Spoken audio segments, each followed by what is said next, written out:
ও পাড়ার নন্দ গোসাই আমাদের নন্দ খুড়ো, স্বভাবেতে সরল সোজা, অমায়িক শান্ত বুড়ো। ছিল না তার অসুখ বিসুখ, ছিল সে যে মনের সুখে। দেখা যেত সদাই তারে হুঁকো হাতে হাস্য মুখে। হঠাৎ কি তার খেয়াল হলো, চলল সে তার হাত দেখাতে। ফিরে এলো শুকনো সরু, ঠকাঠক কাঁপছে দাঁতে। সুধালে সে কয় না কথা, আকাশেতে রয় সে চেয়ে। মাঝে মাঝে শিউরে ওঠে, পরে চল চোখ খুবে। শুনে লোকে দৌড়ে এলো, ছুটে এলেন বদ্যি মশাই। সবাই বলে কাঁদছো কেন, কি হয়েছে নন্দ গোসাই? খুড়ো বলে বলবো কি আর, হাতে আমার স্পষ্ট লেখা। আমার ঘরে আছেন শনি, ফাড়ায় ভরা আয়ুর রেখা। এতদিন যায়নি জানা, ফিরছি কত গ্রহের ফেরে। হঠাৎ আমার প্রাণটা গেলে, তখন আমায় রাখবে কেড়ে? 60টা বছর পার হয়েছি বাদাদাদের পুণ্য ফলে।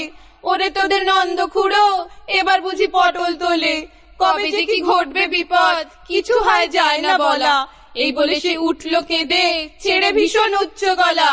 দেখে এলাম আজ সকালে, গিয়ে ওদের পাড়ার মুখো। বুড়ো আছে নেই কো হাসি, হাতে তার নেই কো হুঁকো।